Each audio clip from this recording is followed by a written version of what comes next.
सो hello everyone, मेरे class 10 के भाइयों और बहनों, कैसे हो आप लोग। I think you all are good. तो देखो भाई, आज मैं वीडियो में लाया हूँ स्ट्रेटजी 2 डेज में पूरा मैथ्स कवर करने का। ठीक है, तो चलिए स्टार्ट करते हैं। ओके, तो देख भाई, मैं आज पूरा मैथ्स कवर करवा दूंगा 2 दिन में। ठीक है, तो मैं पहले मैथ्स को 2 प्रकार से डिवाइड किया हूँ, बेसिक और स्टैंडर्ड में। ठीक है, तो मैं 1 बाय 1 आपको बताता हूँ बेसिक और स्टैंडर्ड का क्या सिस्टम है। तो बेसिक में आपको करना क्या है, बेसिक वाले स्टूडेंट्स, पहली बात तो आप ये जान लो कि आप लोग को डरो मत, क्योंकि आप लोग का सिर्फ क्वेश्चन आएगा एनसीईआरटी से। ठीक है, तो पुट एंड ड्रॉप होगा। ओके, तो आपको सिर्फ एनसीईआरटी ही सॉल्व करना है और उसके बाद जो नहीं आ रहा है उसका वीडियो करना है। ठीक है, और मुझे आपको एक बात और बतानी है, ये कि जैसे कि आप लोग को पूरा क्वेश्चंस एनसीईआरटी के सॉल्व नहीं करना है। ठीक है, तो मैं आप लोग के लिए एक गिफ्ट लाया हूँ, बेसिक्स और स्टैंडर्ड वालों, आगे आपको पता चल जाएगा। और फिर स्टैंडर्ड वाले, तुम लोग को क्या करना है, तुम लोग को एनसीईआरटी करना है पहला काम, और दूसरा प्रीवियस ईयर क्वेश्चन करना है। ठीक है, अगर एनसीईआरटी में जो क्वेश्चंस नहीं आ रहा है भाई, यूट्यूब चैनल में ढेर सारे वीडियोस पड़े हैं जो आप पहले से पढ़ रहे हैं, उनका देख लीजिएगा और साथ में प्रीवियस ईयर क्वेश्चन भी लगा लीजिएगा। ठीक है, क्योंकि प्रीवियस ईयर क्वेश्चन आपके लिए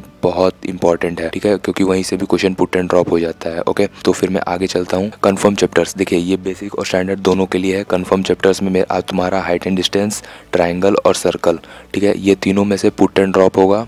मतलब कि जो क्वेश्चंस तुम्हारे एनसीईआरटी बुक्स में रहेंगे वही एकदम सेम क्वेश्चन आपको पेपर्स में दिखेगा। तो आप इन तीनों चैप्टर को, मैं कह रहा हूँ कि पूरा मत निपटाओ, जो जो इम्पोर्टेंट है उसे कर लो। ठीक है, और जिसमें तुम्हें डाउट लग रहा है वो क्वेश्चन कर लो। ठीक है, क्योंकि देख भाई, पूरा तुम कर नहीं सकते, 2 दिन बचे हैं, 2 दिन में पूरा करने बैठोगे तो हो चुका तुम्हारा। ठीक है, तो इसलिए मैं बता रहा हूँ कि पूरा मत करना, जो जो इम्पोर्टेंट क्वेश्चन है उसी को करना। और इम्पोर्टेंट बात भैया, कहना स्कोर 60+ इन मैथ, भाई तुम 60 नहीं 80 कर सकते हो, बस तरीका होना चाहिए पढ़ने का, और जो जो क्वेश्चंस तुम सॉल्व कर रहे हो वो भी सही होना चाहिए। तो फिर मैं 60+ तो ला दूंगा, मतलब मैं नहीं, आप लोग ला दोगे 60+।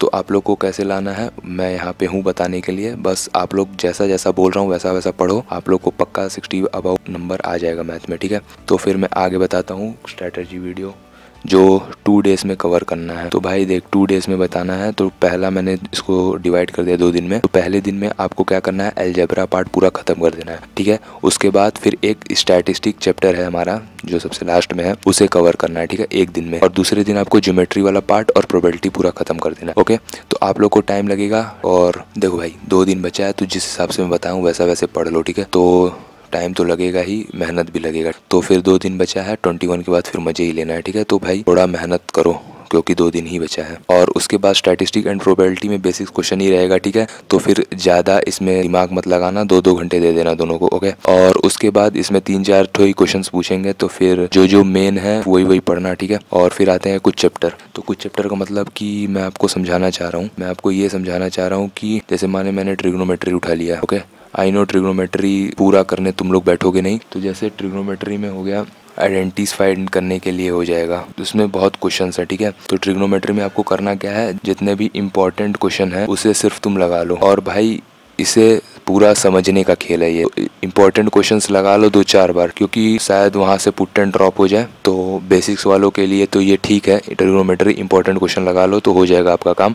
और स्टैंडर्ड वाले तुम लोग प्रीवियस ईयर क्वेश्चन उठाना और एनसीईआरटी दोनों, तो ऐसे तुम लोग का सब हो जाएगा। और ऐसे ही हाइट एंड डिस्टेंस और जो तुम्हारा उस साइड का था वो सब तो भाई डायरेक्ट क्वेश्चन आते हैं, तो उसका मुझे कोई दिक्कत नहीं है। डर तो तुम लोग को ट्रिग्नोमेट्री में लग रहा होगा। और भी कुछ चैप्टर्स हैं, क्योंकि मैं ज़्यादा अब नहीं बताऊँगा, क्योंकि आप लोग का टाइम वेस्ट होगा। और पढ़ोगे कैसे भाई, मेन मुद्दा पढ़ोगे कैसे। तो सबसे पहले आपको एनसीईआरटी उठाना है। ठीक है, उसके बाद फिर जो नहीं आ रहा है उसका वीडियो देखना है। उसके बाद previous year question. Okay, previous year question भाई स्टैंडर्ड वाले लगाना जरूरी है तुम लोग को। ओके, मैं 1000 बार बोल रहा हूँ, आप लोग को प्रीवियस ईयर क्वेश्चन लगाना जरूरी है, नहीं लगाए तो पक्का लग जाएगा, बढ़िया से लग जाएगा। तो फिर वीडियो और एनसीईआरटी, फिर पीवाईक्यू। ठीक है, तो वीडियो देख लेना जो नहीं आ रहा है, और एनसीईआरटी और पीवाईक्यू। और मुझे बताना और एक चीज़ है, और ये बताना है कि देख भाई, तुम कैसे पढ़ोगे मुझे ये नहीं पता, लेकिन मैं बता रहा हूँ पढ़ना कैसे। ओके, तो सबसे पहली बात आपको करना क्या है कि सबसे पहली बात आपको करना ये है कि देख, जब तुम कोई चैप्टर उठाओगे तो पहले उसका बेसिक्स पढ़ लेना। ठीक है, क्योंकि बेसिक्स मैं इसलिए बोल रहा हूँ ताकि जब पढ़ने बैठोगे, तुम लोग सॉल्व करने जाओगे, तो तुम्हें कहीं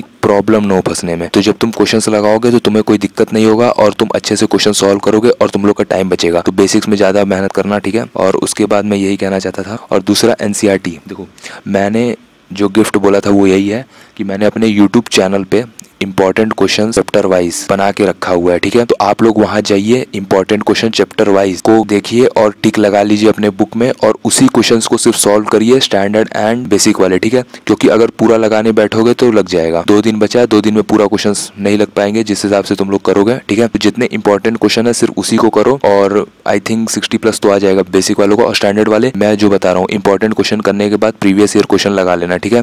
तो इससे क्या होगा, आप लोग का तैयार हो जाएगा मैथ, ठीक है। तो यही कहना था मुझे। और एक बात जरूरी है, बात यह है कि एनसीईआरटी के बाद तो पीवाईक्यू लगाओगे एटलीस्ट जब पूरा मेरा कंप्लीट हो जाएगा, ठीक है।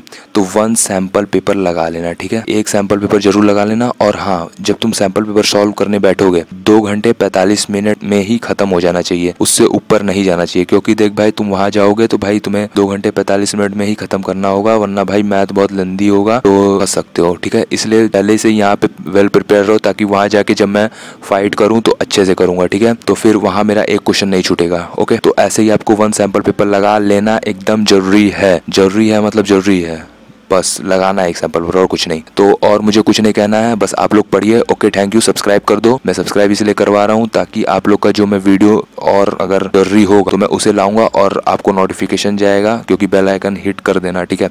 तभी नोटिफिकेशन जाएगा, वरना वो भी नहीं जाएगा। तो तुम लोग को फटाक से वो वीडियो पहुंचे और तुम लोग देख लो, क्या पता वो भी तुम्हारे लिए इंपॉर्टेंट हो, ठीक है। तो चलिए, ठीक है, bye bye, take care, all the best for your papers class 10th maths वाले। 21 तारीख के बाद मजे ले लेना, बस पढ़ो बैठ के, ठीक है। अब 2 ही दिन बचे हैं, 2 दिन से ज्यादा नहीं है, और सिर्फ पढ़ना है। बैठ जाओ पढ़ने के लिए अच्छे से, पढ़ने के बाद मजे लेना। Okay, bye.